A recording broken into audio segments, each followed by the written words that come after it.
Olá pessoal, bem-vindos a mais um episódio do podcast Resficta.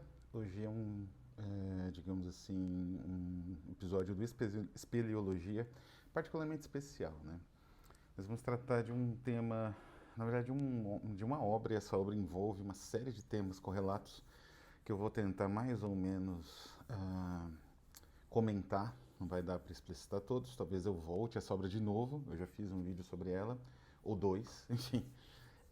Mas é uma obra sensacional, uma obra inacreditável, produzida no século XX por um autor falecido recentemente, nos anos 90 do século XX, ou 2000, enfim, bem recente, que é esta obra aqui, né?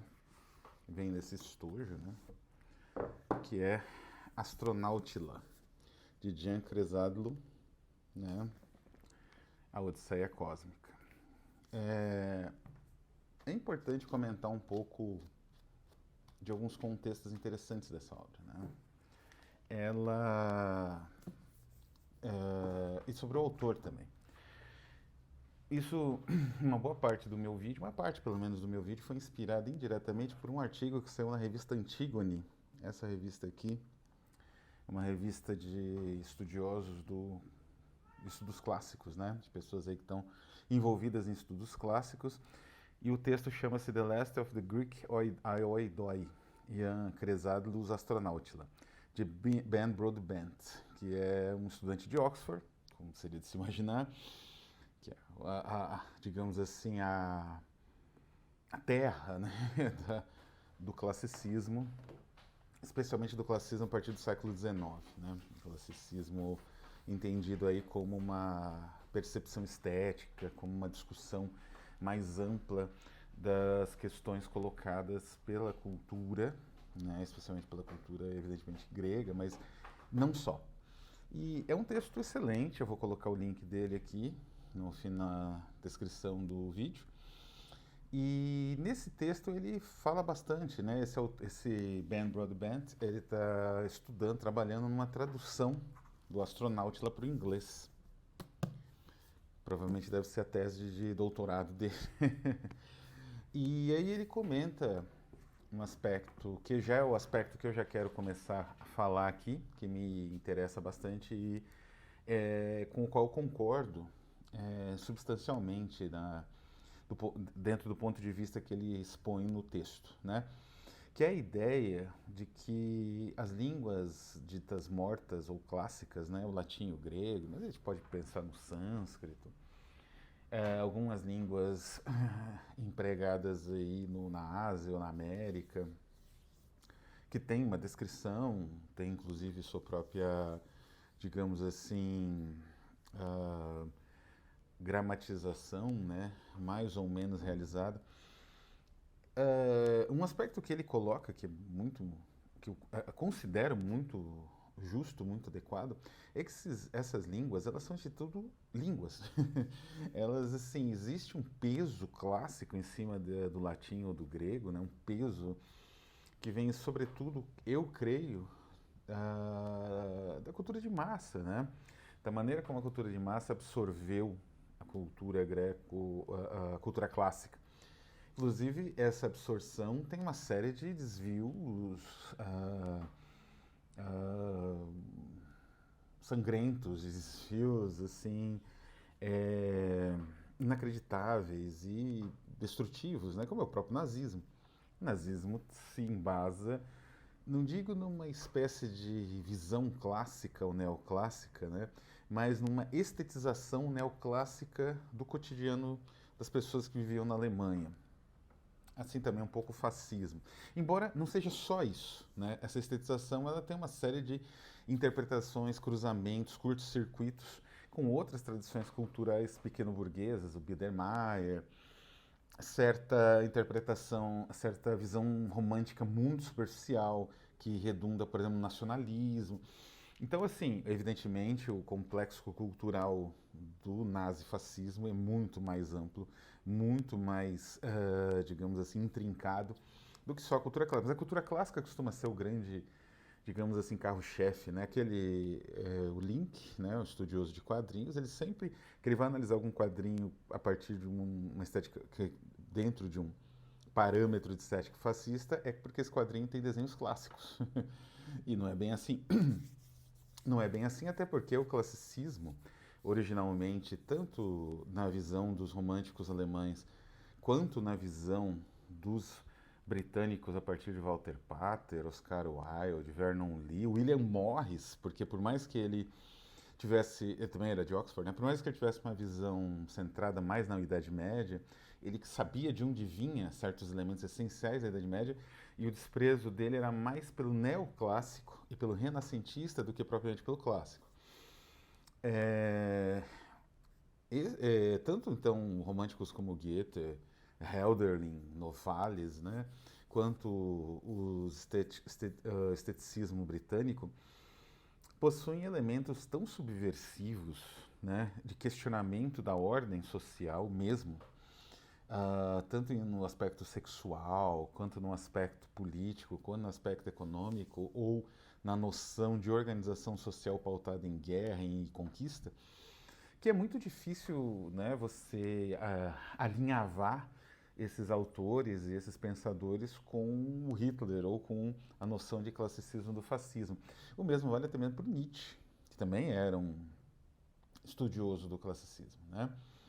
Então, aqui a gente já tira o elefante da sala, sendo que o classicismo, talvez um neoclassicismo, possa se pautar numa ideia de resgate criativo do grego homérico, não por uma questão de, sei lá, de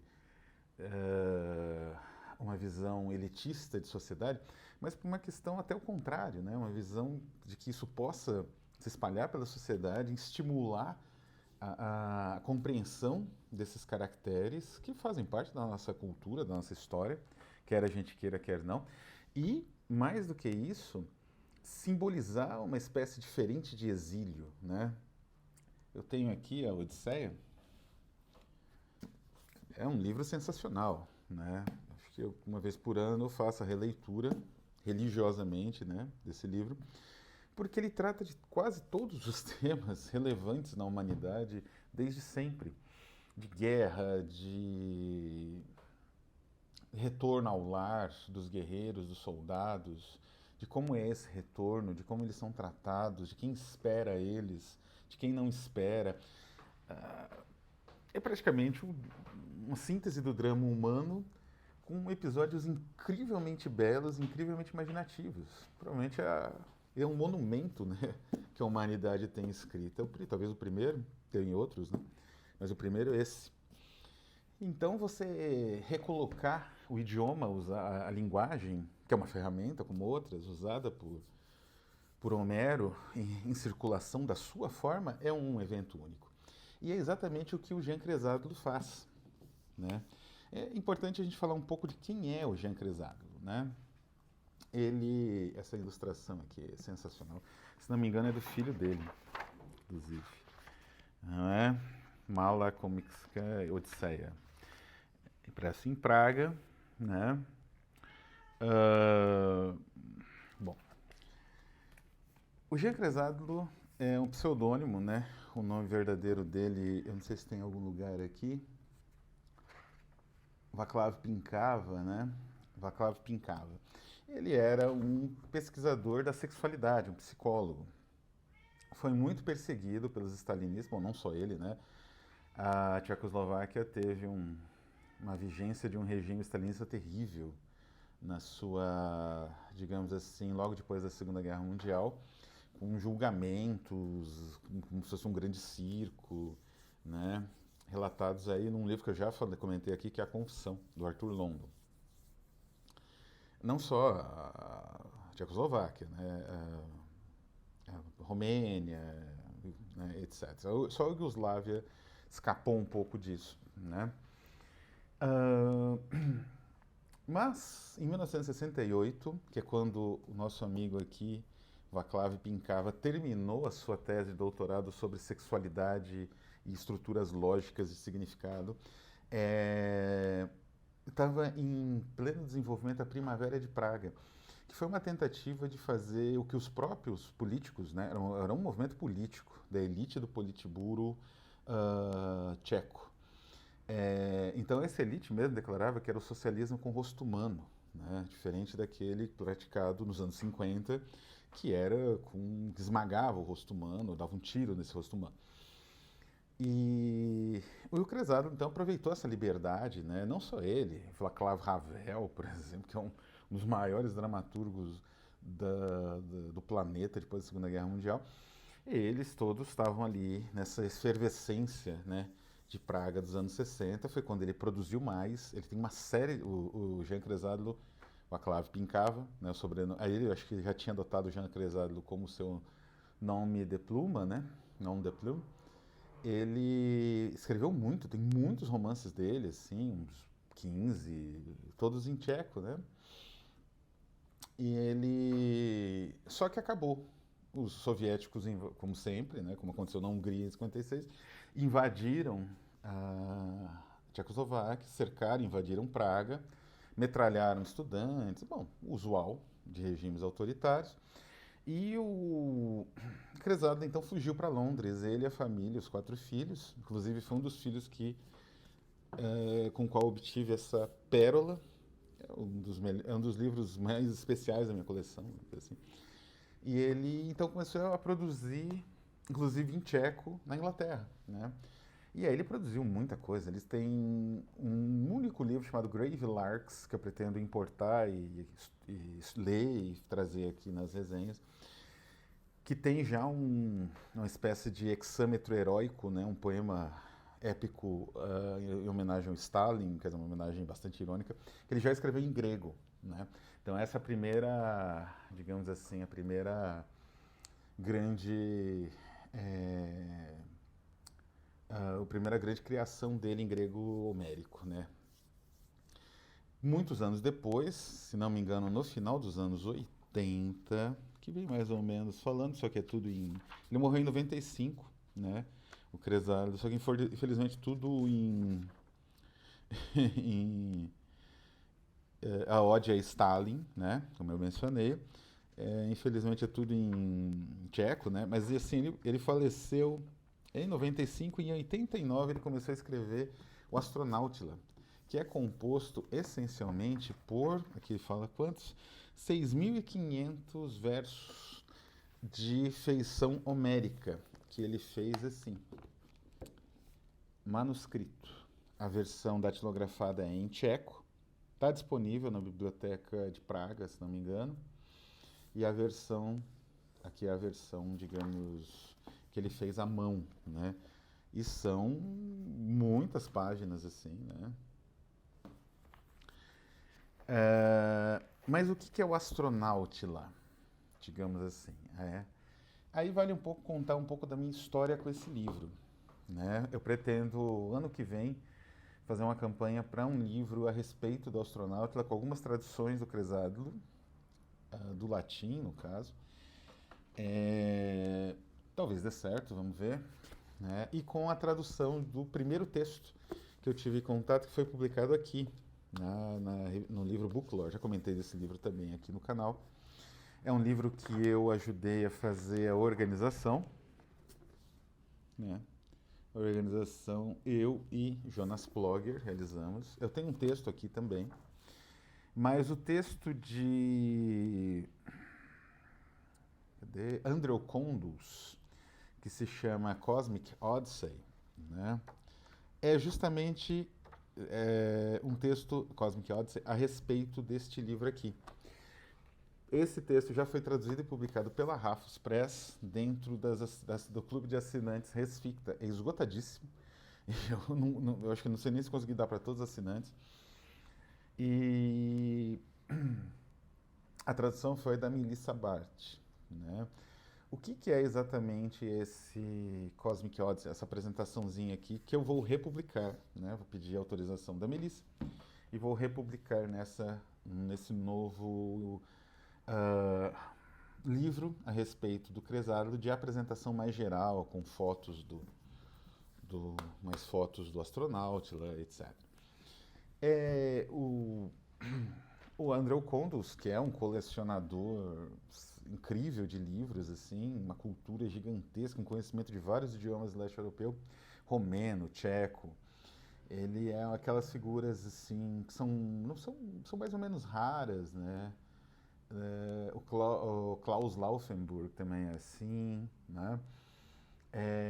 Que o colecionador ele começa a dominar aspectos do objeto que o obsessiona de uma tal forma que ele se torna quase um estudioso mesmo. Ele poderia escrever uma tese sobre alguns temas que ele domina. Mas não, ele prefere colecionar, né? Usar esse conhecimento para encontrar o melhor manuscrito, encontrar a melhor edição em leilões. Isso é algo único, assim, né? É um conhecimento que tanto eu na Rafus quanto eu academicamente eu tento sintetizar e coletar dessas pessoas que têm isso. O Mark Valentine também tem, né? O Ray Russell da Tartarus Press também tem. Eu tento coletar um pouco desse conhecimento, só na forma de entrevistas, de textos que eu publico deles e tal, e trazer para o leitor brasileiro, porque isso não é muito comum no nosso país. A gente tem alguns bibliófilos, mas eles são figuras meio olímpicas, né? Como o Bruno Mindlin. Mas o Condus é um bibliófilo que conseguiu esse livro e apresenta, né? A história desse livro é uma história, enfim, a ficção científica do leste europeu ela é muito peculiar e muito rica. A ficção científica do leste europeu ela tem um estilo muito próprio que não inexiste no resto do planeta. Assim, enquanto os americanos descobriam a New Wave, né, os britânicos, ou uma ficção científica mais com a tendência à desintegração da própria trama com o Philip K. Dick como pioneiro, né? Os russos já praticavam isso desde os anos 40, 50. A ficção científica ela nunca foi um gênero isolado, né? Sempre teve produção de ficção científica de grandes autores desde o do início da União Soviética, né? Ou de algo próximo à ficção científica. Então, a ficção científica aqui é uma space opera muito, muito complexa, muito, muito instigante, que é a história de um grupo que vai tentar resgatar uma ovelha, exatamente isso, uma ovelha, que essa ovelha, uma ovelha celestial ou cósmica, que essa ovelha, a percepção dela faz com que a realidade do planeta Terra exista. Se ela não perceber o nosso planeta, ele não existe, né? Então, eles precisam resgatar a ovelha para que a percepção do nosso quadrante do universo volte. É como se cada animal, diferentes animais em diferentes pontos do universo, possibilitassem que o universo se concatenasse e existisse, porque a percepção deles da existência desse pedaço do universo é que faz esse pedaço do universo existir, e ser funcional e ser palpável. É sensacional essa ideia.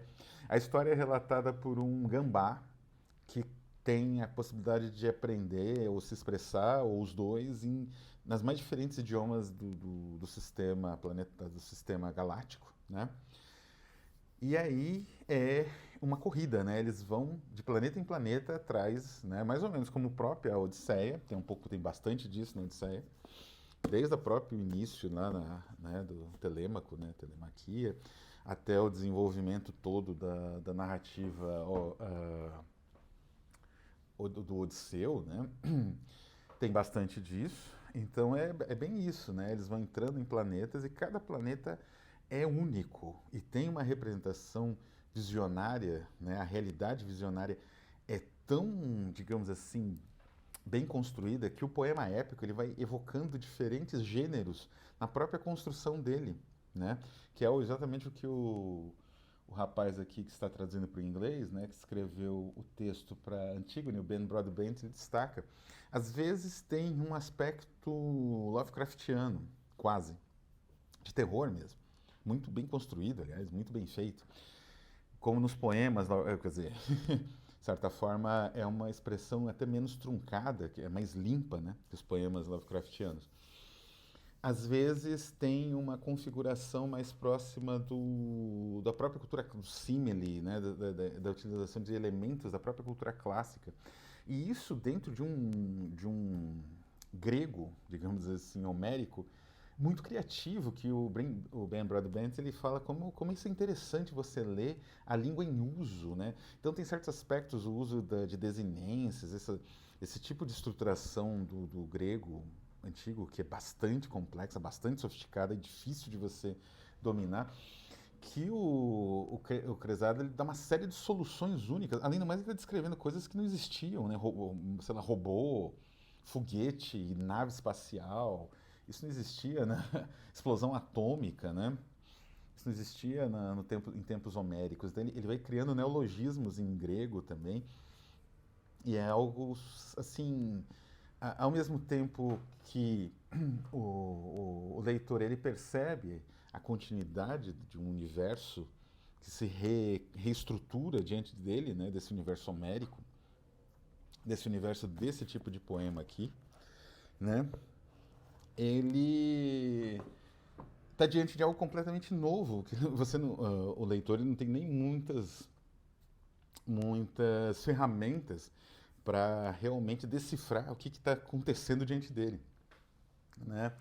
Então a leitura é uma descoberta, é uma exploração mesmo, é quase como se você estivesse no espaço. Não à toa a versão original é bilíngue, né? Tem uma versão em tcheco para você conseguir o leitor, que era o leitor tcheco, né? Ele conseguisse se localizar e ao mesmo tempo conseguisse entender esse universo homérico que está aqui do lado, né? Um convivendo com o outro. Né? Essa forma única de entendimento sempre inspirou os livros bilíngues da Rafus Press. Né? Eu sempre entendo que para um americano ou inglês que não se importa, não entende português, é interessante ele ter esse registro, mesmo que ele não vá ler. Da mesma forma que para um brasileiro que não compreende o inglês, é interessante também ter esse registro, que é em geral o texto original, para que ele possa, no futuro, ou quando ele quiser, se dedicar e compreender aquilo e entender quais as mudanças de um para o outro. Enfim, é, como eu falei, pretendo publicar material sobre Astronautila, inicialmente um material ensaístico, né, a respeito de elementos desse livro. Talvez o artigo, o ensaio do Jim Broadbent entrarem em contato com esse autor para um catarse ano que vem, né? E, enfim, quem sabe, né, se alguma instituição de fomento da República Tcheca se interessar, eu não consiga lançar pela Rafus a tradução completa dessa obra única. Então é isso, vou ficando por aqui. Um abraço a todos e até a próxima.